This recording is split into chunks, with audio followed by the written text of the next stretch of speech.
This documentary focuses on the ANHATHA, the fourth primary chakra.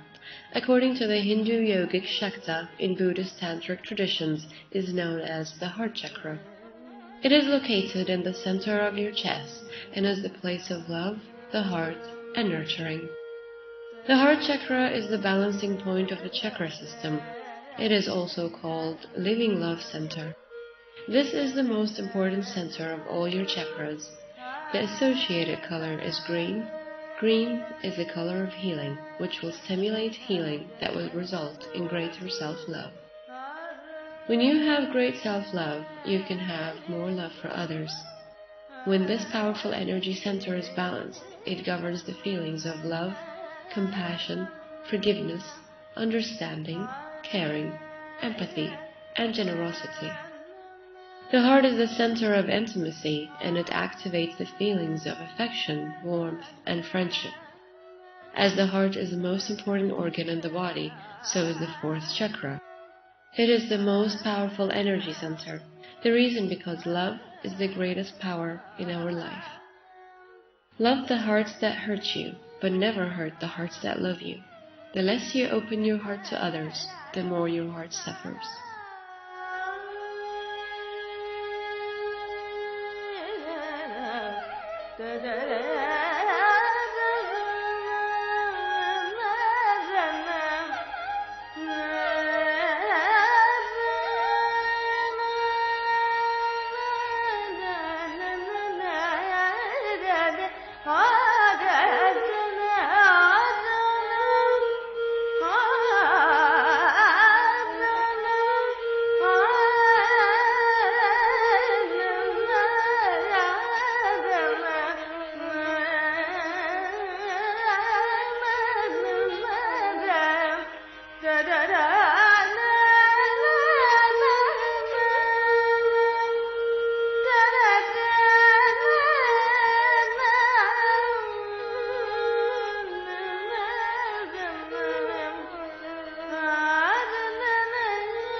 In Sanskrit, the word anhata means unhurt, unstruck, and unbeaten.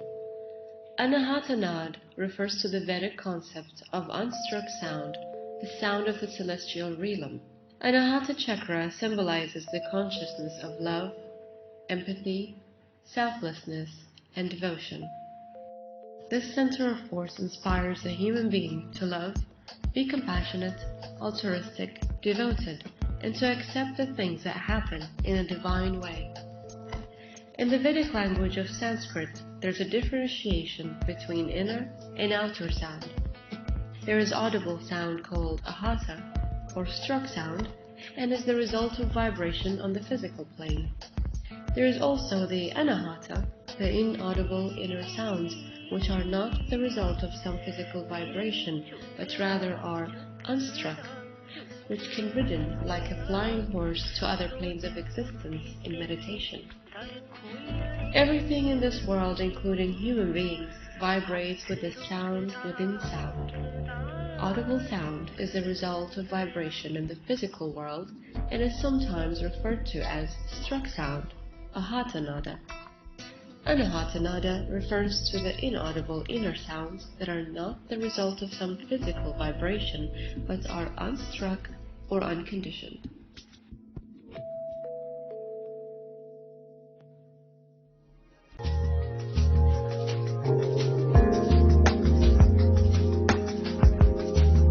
Nada can be described as sound currents, the stream of life and consciousness.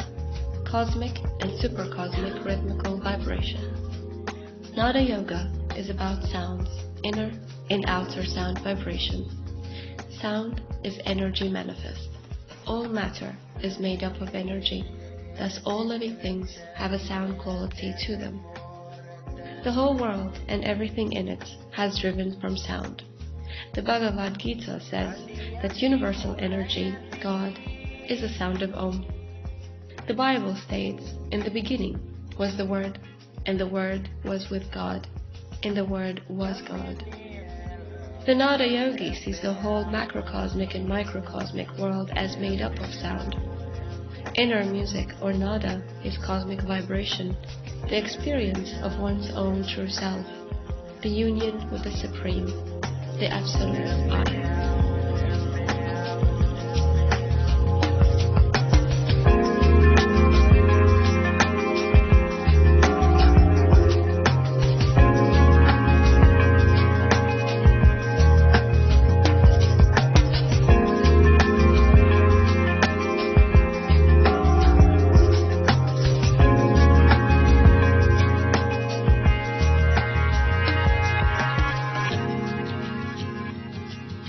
Nada Yoga is an ancient Indian metaphysical system. It is both a philosophical system, a medicine, and as the name suggests, a form of yoga. The system's theoretical and practical aspects are based on the premise that the entire cosmos and all that exists in the cosmos, including human beings, consists of sound vibrations called nada.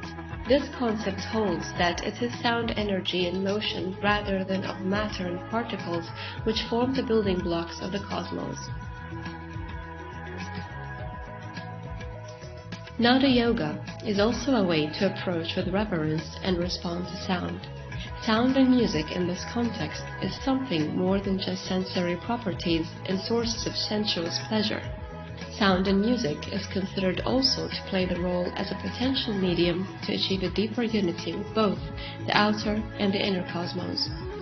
Nada Yogi's use of sound vibrations and resonance are also used to pursue palliative effects on various problematic psychological and spiritual conditions. It is also employed to raise the level of awareness of the postulated energy centers called chakras. Nada Yoga is meditation through sound. The source of the sound may be external or internal, gross or subtle. Why? Because the mind easily becomes absorbed in sound. When the mind is fully concentrated on anything, there arises a feeling of bliss from within. With the practice of concentration on uplifting music, the mind becomes calm, clear, and transparent. Then the subtle inner sounds can be perceived.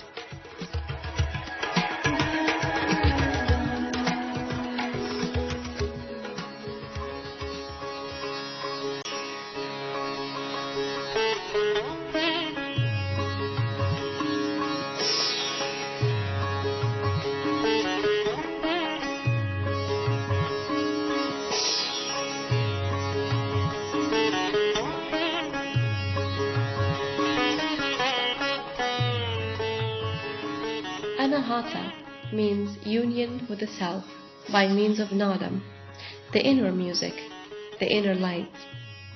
The word nada comes from the Sanskrit root nad, which means to flow.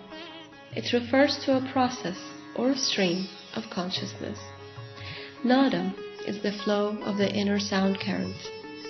Paranada is said to have the highest of sound frequencies, so high that it has no vibrations. It is still sound. When sound reaches its maximum height and speed, it becomes still. The silent Om is Paranada. It is pure energy and light. Although the chanted Om is not Para, it has the same quality since it comes from the same source, the unmanifested sound of Om.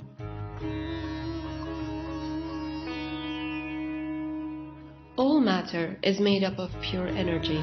A single energy light source traveling upwards at an increasing speed can produce two separate atoms seemingly out of thin air. These atoms will have completely distinct properties even though they came from the same source.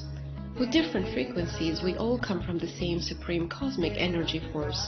The aim of Nada Yoga is to purify and harmonize the gross and subtle bodies in alignment with their natural vibration, and to bring the individual to the highest state of awareness, the state of yoga.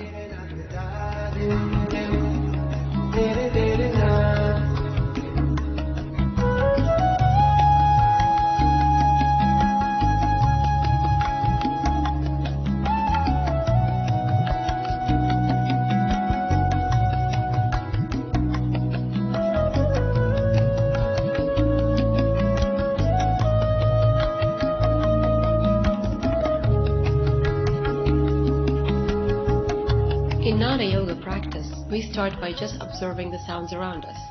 These sounds are chorus and are everywhere, but they too are sacred, because they come from the unmanifest sound of pure energy. Yoga practice is all about cultivating awareness, so we start by just listening at the gross level. From there we can move beyond the everyday sounds and listen to the mental sounds. These sounds are easiest to perceive when we're relaxed, after a yoga class is a good time, or when we lay down to sleep, or when practicing meditation. Next, we try to hear the finer sounds, to feel the vibration of a visualized sound, like when we imagine a symbol such as a chakra, and we hear the bija, or seed mantra that corresponds to that chakra. It is only beyond these sounds that we can find the pure essence of sound, paranada, transcendent sound, cosmic pulsation, and vibration. In Nada Yoga, one perceives the Supreme Consciousness or God in the form of sound. Meditation on this sound is described as pure bliss.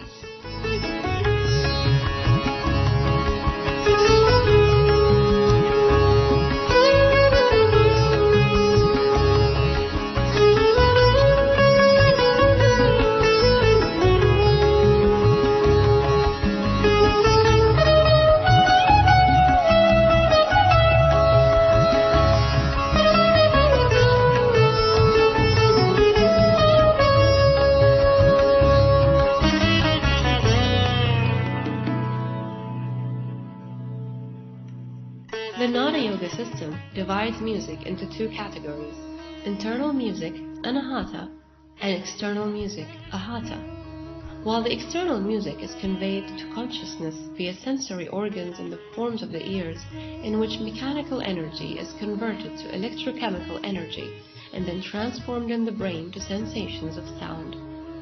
It is the Anhata chakra which is considered responsible for the reception of the internal music, but not in the way of a normal sensory organ.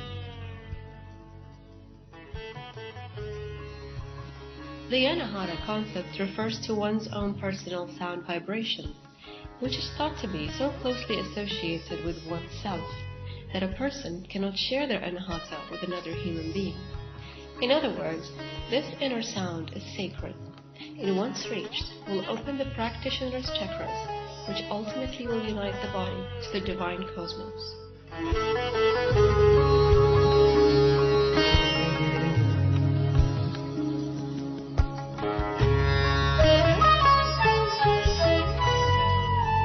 With continued sounds, a focused mind, and controlled breath, the individual can, according to Nada Yoga, listen in on their own Anhata, their own inner sound. Such a process of inner awareness and sensitivity leads to increased self-recollectedness and finally to awakening. To concentrate on this inner sound as a support for meditation is very helpful to tame the mind, and when it has been clearly recognized, used for self-recollectedness in outer life as well, eventually it can be experienced as penetrating all matter and indeed vibrates eternally throughout the creation.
where each part of the word a, ha, is focused on and spoken individually.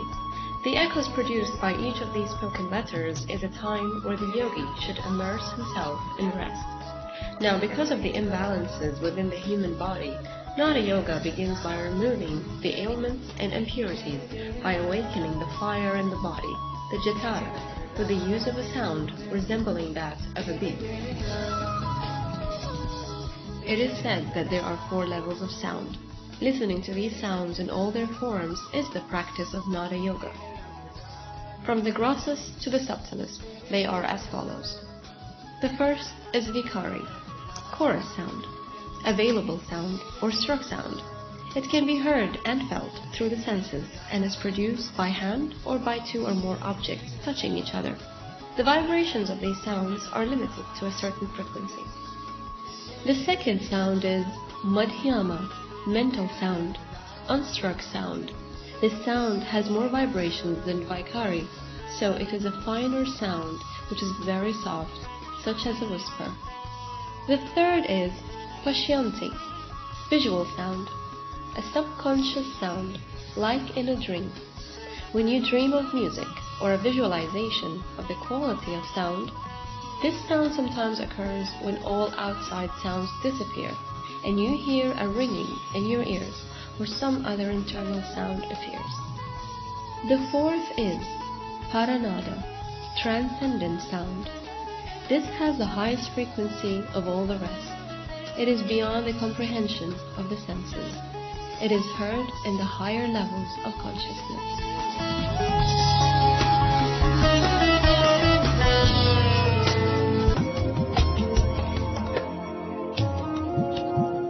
If you want to practice Nada Yoga, you might begin with beautiful music. Practice keeping your attention on the music for 20 minutes once or twice a day. Continue to practice listening to the same type of music with full concentration until you're able to hear subtle sounds that comes from within rather than outside. When you hear the inner sounds, begin to listen to and focus on the inner sound that you hear. At that point, you can change your meditation from listening to music to listening to the subtle sounds within. Continue listening to the inner sounds for your meditation practice every day. The sounds may change as your body and mind become purified and elevated. This practice of Nada Yoga should be continued until you hear the sound of silence and experience oneness with all. In Nada Yoga, chanting mantras out loud or mentally can protect the mind from its fluctuations, as the word mantra derives from manas, meaning mind, and the root tra, which means to protect.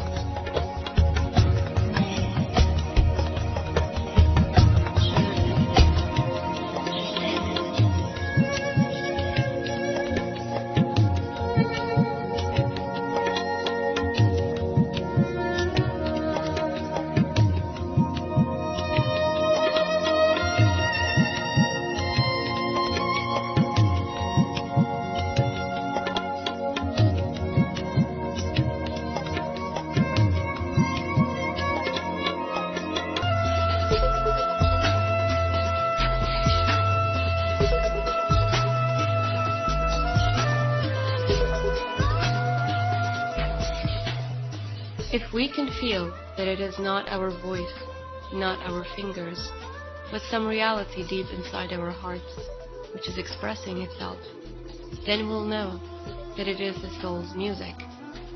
The outer music comes from an outer instrument. The inner music comes from the heart. The name of this inner music is oneness.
Music has to be in your heart. Your very being has to be musical. It has to become a harmony. A man can exist as a chaos or as a cosmos. Music is the way from chaos to cosmos. A man can exist as a disorder, a discord, just noise, a marketplace, or man can exist as a temple, a sacred silence, where celestial music is heard on its own. Uncreated music is heard on its own. The Zen people call it one hand clapping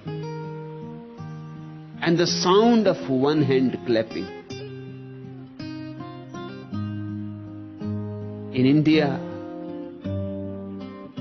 for centuries mystics have been talking about Anhadnad, the unstruck sound. It is there in your very being. You need not go anywhere to listen to it. It is the ancient most music and the latest too. It is the oldest and the newest both.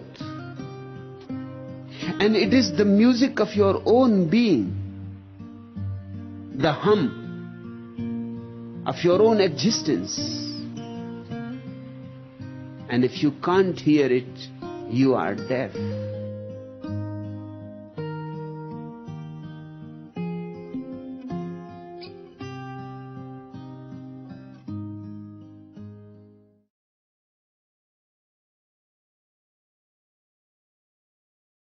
There is an experience that is not much understood or even acknowledged.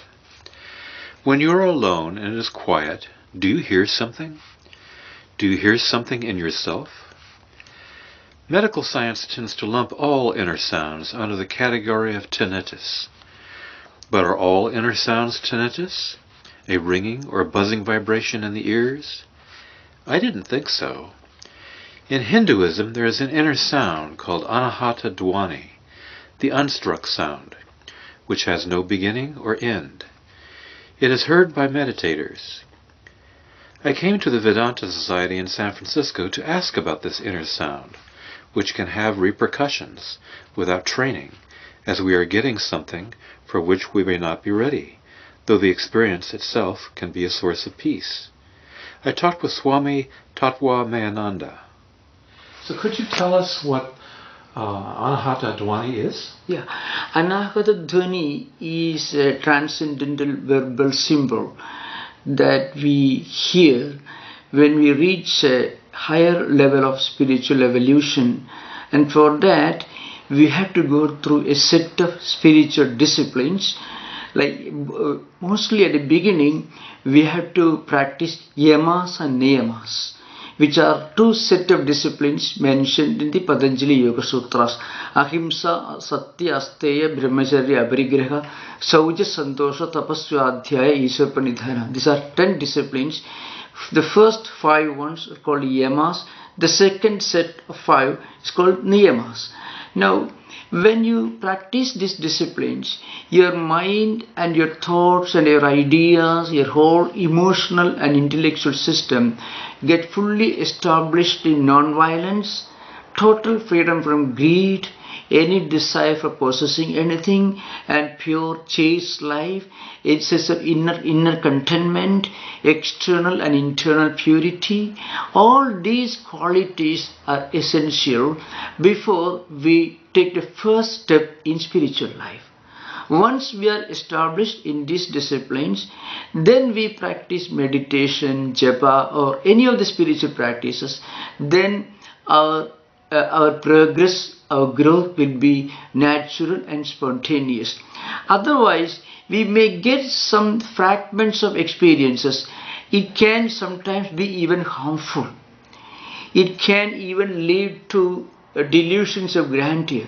Suddenly we may feel that we have some wonderful higher experience, and now there is a way to test whether this experience is genuine or not.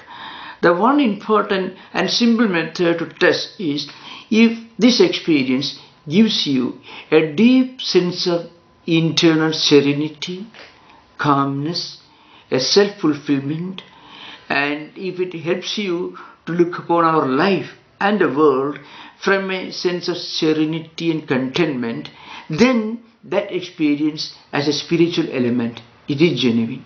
Sometimes some of these experiences could make people excited, could lead to what I mentioned earlier, delusions of grandeur. And even in some cases, delusions of reference.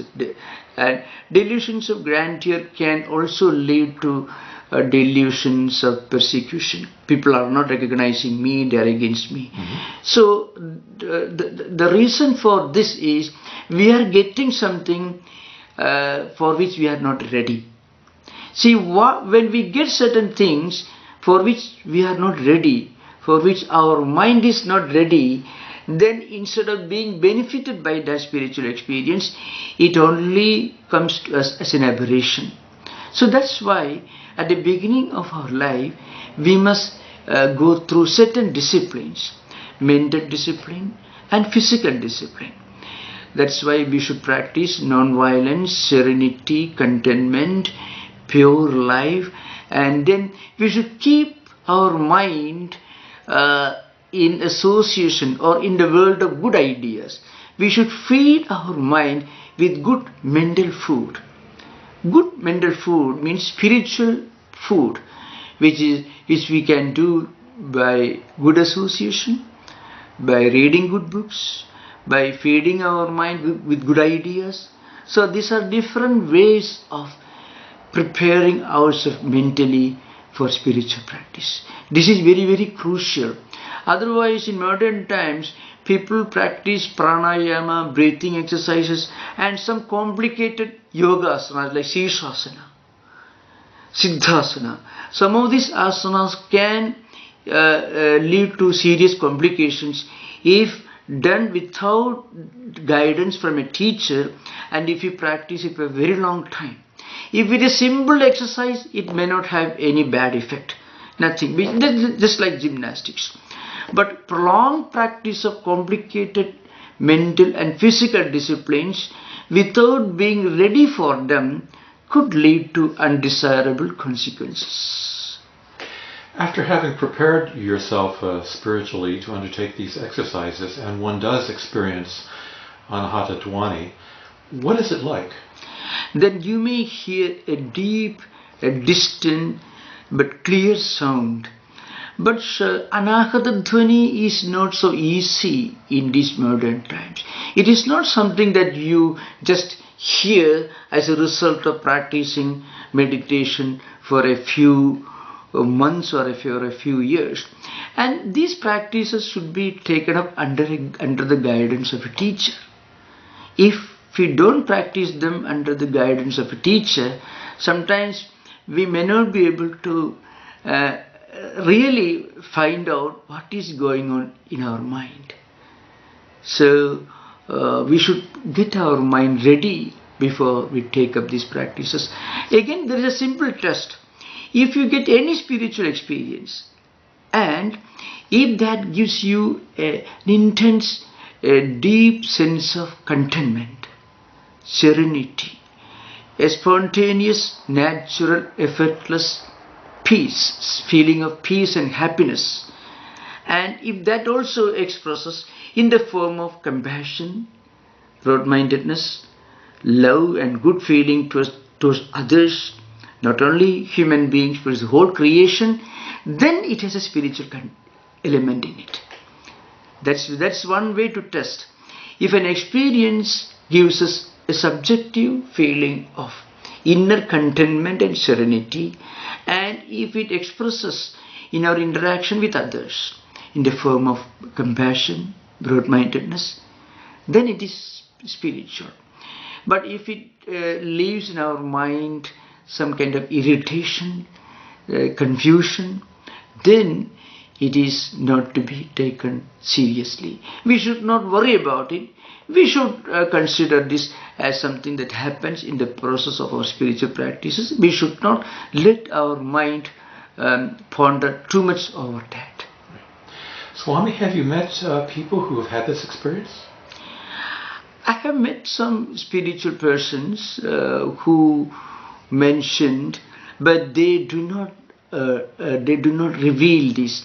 Another very important aspect of a person who has a genuine experience, he will not go about announcing this, because along with this experience you also get this wisdom, this spiritual common sense. It is not something to be paraded, it is not something to be proclaimed or advertised. On the other hand, it leaves in our mind a sense of peace and happiness. So it's a deep subjective experience, not something that we talk too much about. Paribhashika padas, and the very first Paribhashika pada that a student of Indian music learns is nada, and this you don't find in any other system of music. This is exclusive to Indian music.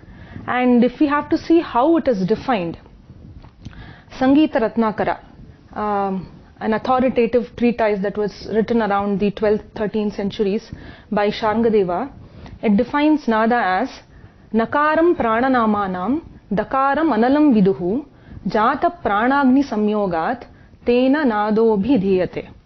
So the word nada is made of two letters, na and da. Nakaram prananamanam. Nakara stands for the prana shakti, or in this case it is the prana vayu. And dakaram analam viduhu. Dakara stands for anala or agni or fire. Jata pranagni samyogat tena nadobi dhiyate. So nada is thus produced or created out of the unison of the prana shakti and the agni in the human body. And this text goes on to explain in great detail the whole process that is involved in the production of nada in the human body. It is first the Atman which directs the manas to produce the nada, and the manas in turn instigates the prana shakti. Prana shakti interacts with the agni, and thus nada is produced. And the nada that is produced travels through, in the human body, it travels through Nabi, Hridaya, Kantha and Shiras. So it travels through that path and it gets expressed. And this has been beautifully explained by several great saint composers in our tradition. For example, you have Sri Tyagaraja Swami. In a composition of his, he describes Prananala Samyogamu Valla Pranavanadamu Saptaswaramulai Baraga. So this has been the same idea is reflected in Tyagaraja's Kriti. And Nabhi Hritkanta Rasana Nasadula Yendo Shobhillu Saptaswara. So it's nada which gives rise to the swaras later on. So all this comes from the unison of the pranavayu with the agni in the human body. Very good. So this is Sankhya based philosophy. Yes. And the human body is the instrument. Is the instrument, yes. So I'm going to ask some questions. Yes. Yeah. Nada cannot be just any sound. Yes. Because if it's raining, that is not produced by the same mechanism. See, basically nada is classified into two types. One is ANHATHANADA and ANHATHANADA. Yes. Sangeeta Ratnakara says, Ahato anahatascheti dvidha nado nigadyate. So ANHATHANADA is nada that is struck, that is heard externally. So the nada that is produced by the human voice or the musical instruments or the elements of nature like the birds, animals, rivers, etc. All this come under ANHATHANADA. And ANHATHANADA is that which is unstruck or non-vibratory. ANHATHANADA is produced by vibration. ANHATHANADA, you don't need any vibration. It is non-vibratory, it is internal and mystical.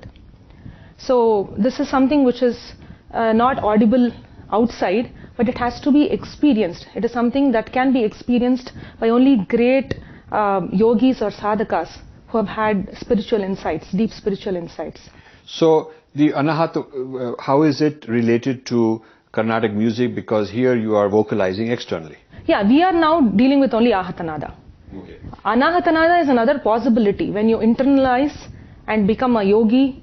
And I've heard scholars say that there are the 7 chakras in the human body, the spiritual centers along the Kundalini from the Mooladhara to the Sahasrara, and the chakra that pertains to the chest area is called as the Anahata chakra. Yes, of course. Yeah, and those yogis who are able to meditate upon this Anahata chakra and tap that Anahata chakra are the ones who can experience this Anahata nada, is what I've heard. But in the A nada and a sound which is not nada. Yes, please do that. Yeah. First of all, nada has in Indian music, nada has been always viewed with a philosophical dimension. So it is said to have been originated from the OMKARA or the PRANAVA nada. Yes. So it is the all-pervading eternal musical sound of the universe from which originates all beings and all speech. Right. So there is a very popular shloka which says, Yo nadas sarva bhutanam sarva varnasya chankuraha, yo bijam mantra kotinam tam nityam pranamamyaham. So it is identified with the bindu. You know, they say, Yato bindus tato nadaha.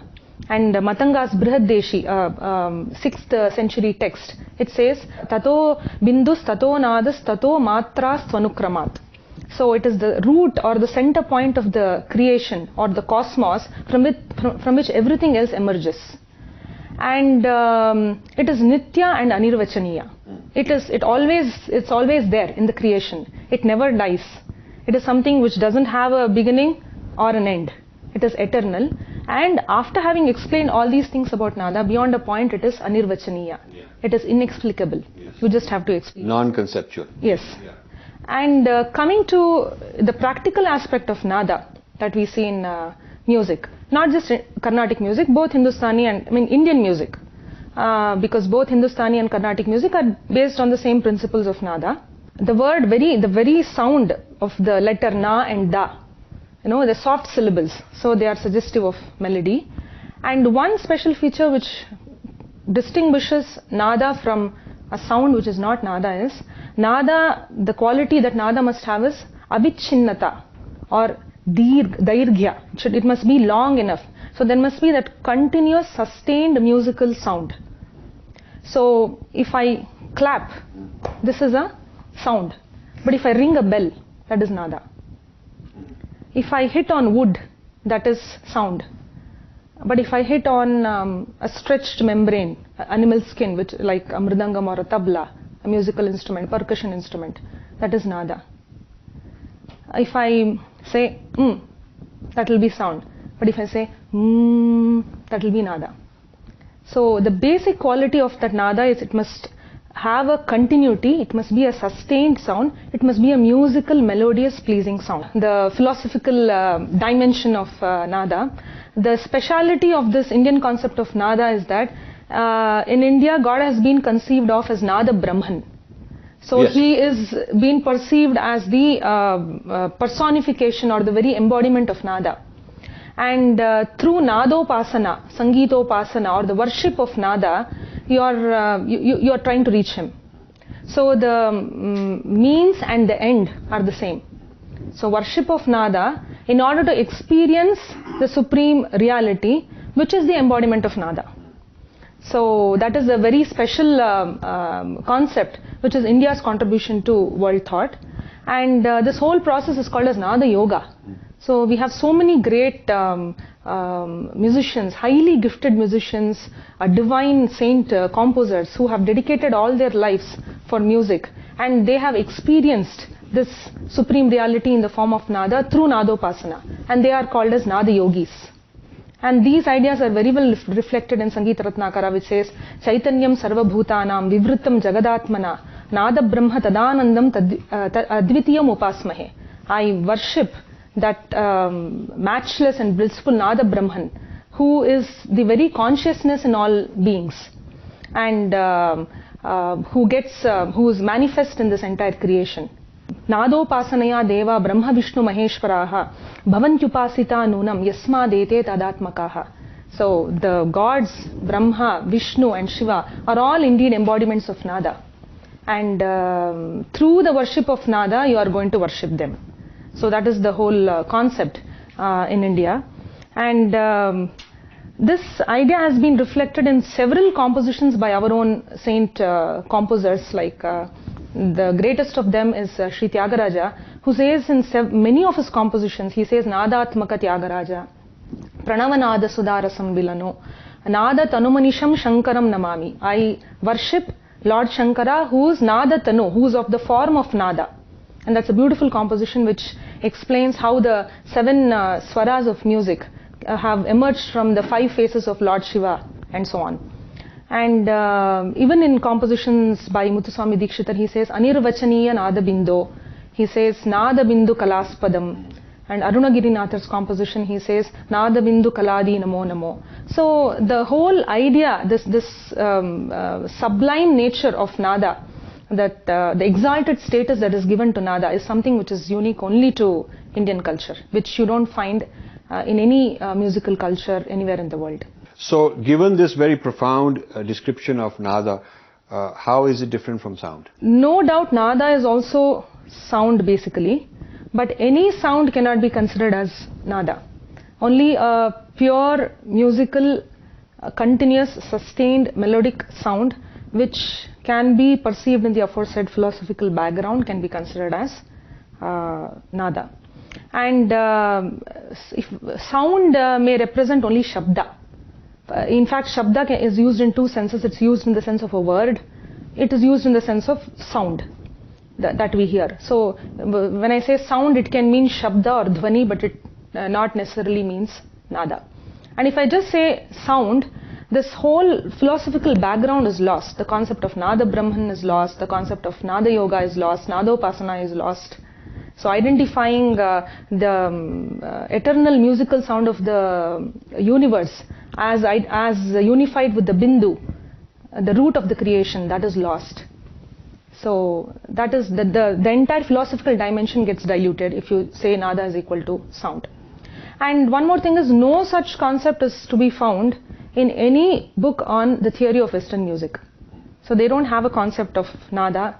They don't have this kind of a philosophical dimension to it. Is Nada intelligence? Does it have intelligence?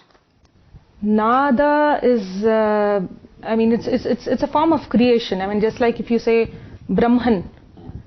Brahman is intelligence. Brahman is intelligent. Of course, Nada is intelligent. If it is coming from Brahman. So that's also a difference with sound, because sound is just any sound. Exactly. It has the ability to produce certain effects. Now that, I think, is a very important point you just made. Nada has effects. Yes. Sound is sound. It could have effects. We don't know what they are. Yes. There's no theory of the effect of a sound. Right. In Western thought. In Western. अनहदनाद एक ऐसी ध्वनि जो होते हुए भी नहीं मालूम पड़ती है, और इस ध्वनि को साउंड ऑफ साइलेंस भी कहते हैं। असल में इसे ध्वनि कहना गलत होगा, क्योंकि ध्वनि एक भौतिक शब्द है, और ध्वनि का विज्ञान तो आप जानते ही होंगे। जहां किसी 2 चीजों के बीच में घर्षण हो, ध्वनि वहीं से उत्पन्न होती है। परंतु अनहदनाद में किसी भी प्रकार का कोई घर्षण नहीं है। यहाँ पर कोई भी 2 चीजें नहीं टकराती, परंतु यहाँ ध्वनि है। इसे अस्तित्व की ध्वनि भी कहा जाता है। मैं इसे कंपन कहता हूं, और ये कंपन ऊर्जा का कंपन है। जिस प्रकार से एनर्जी की कोई सॉलिड फॉर्म नहीं होती, मतलब जिसे हम आंखों से नहीं देख सकते, उसी प्रकार से एनर्जी का कंपन भी हम अपने इन कानों से नहीं सुन सकते।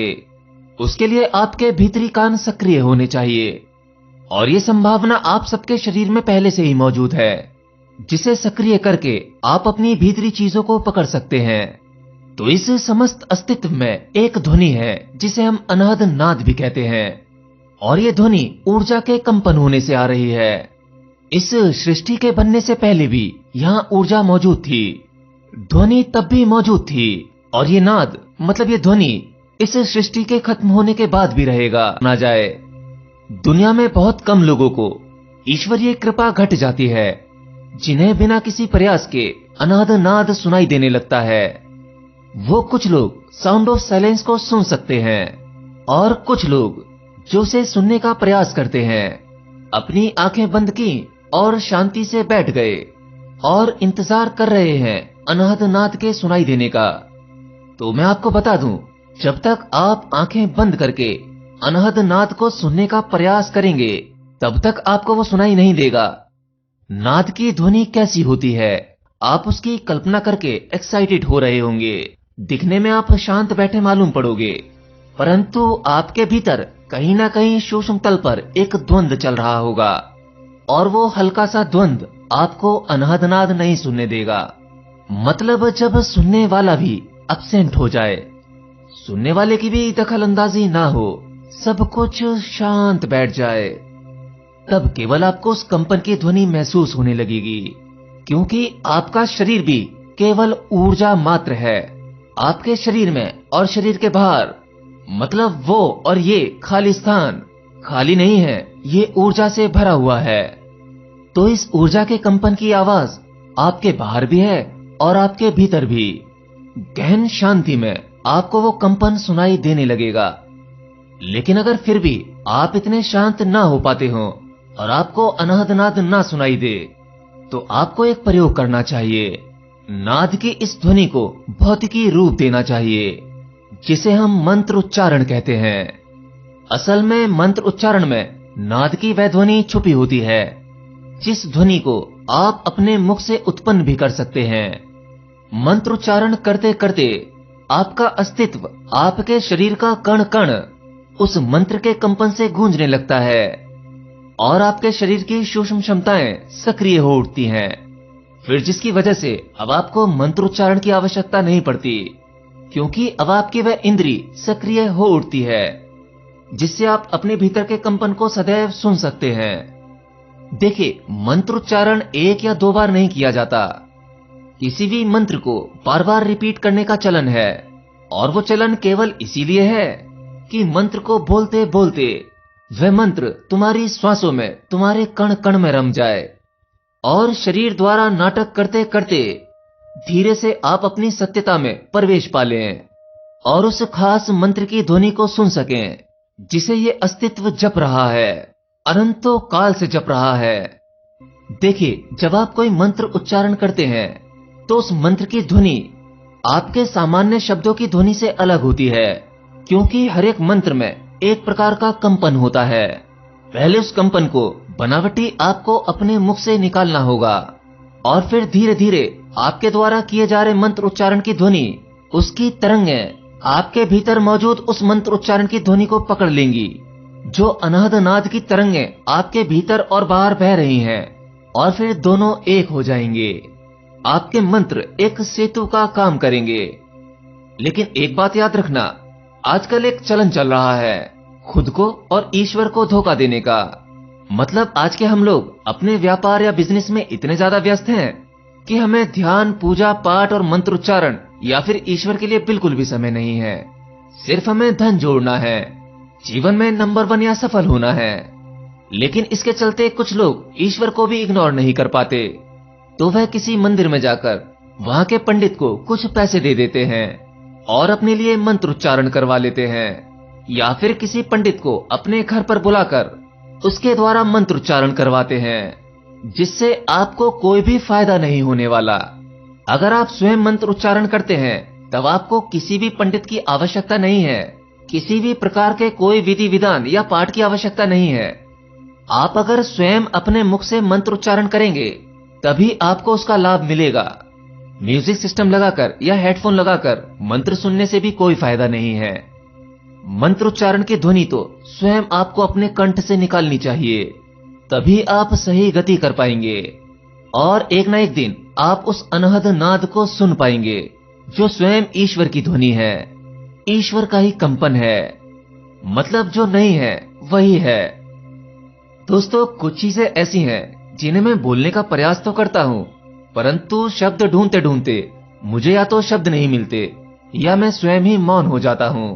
इसलिए मुझे कई बार कुछ गहरा कहने की उत्सुकता होती है, परंतु उसके लिए शब्द पर्याप्त नहीं है।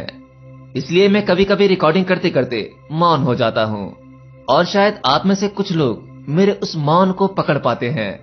तभी तो आप में से बहुत से लोगों को मेरी वीडियोस को सुनते सुनते अपने भीतर से गहन शांति महसूस होती है, एक आनंद प्राप्त होता है, क्योंकि उस आनंद को अपने शब्दों के जरिए मैं आप तक पहुंचाने का प्रयास करता हूं।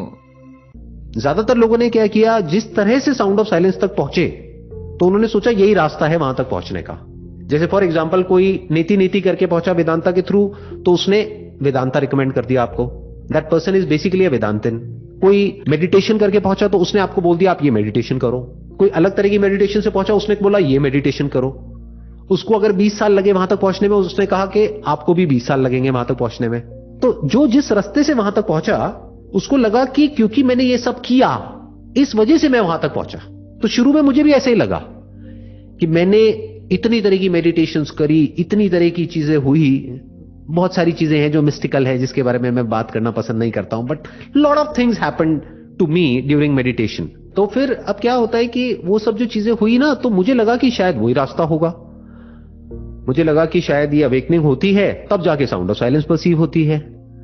तो इसका मतलब लोगों को क्या करना पड़ेगा, उनको भी वो मेडिटेशन करनी पड़ेगी। जब उनकी अवेकनिंग हो जाएगी तब जाके उनको साउंड ऑफ साइलेंस परसीव होगी।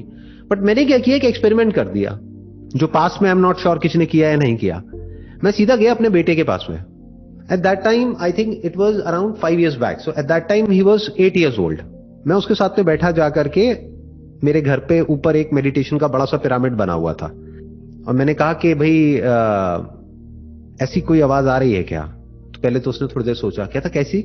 फिर मैंने बोला ऐसी एक ऐसी सीधी सी ना एक पतली सी लाइन है जो एक ऐसी आवाज है। कहता हाँ पापा आ रही है।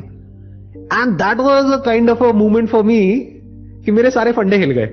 मैंने कहा ये क्या हो गया?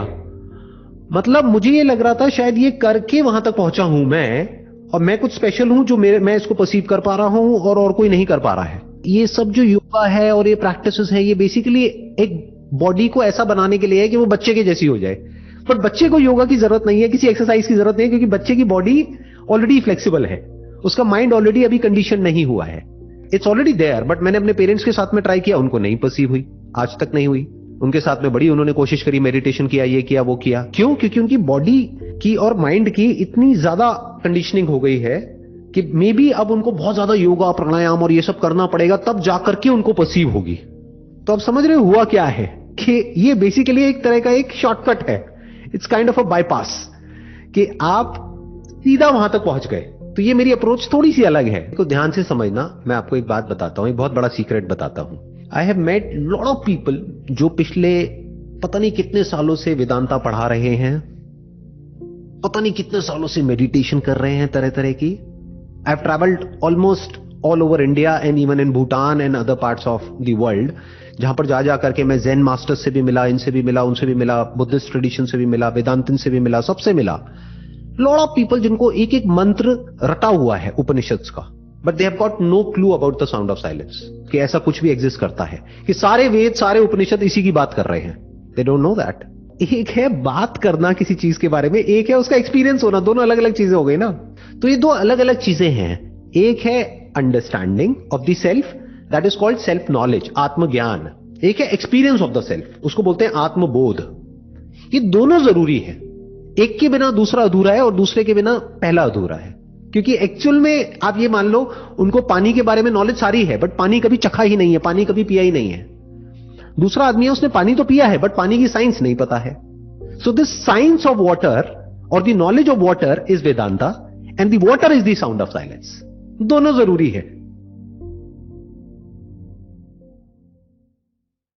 If you come to the battle of Mahabharata, the Kauravas got disturbed because of fear. They had fear. And in this fear, they heard the chorus divine sound or the chorus blowing of conch.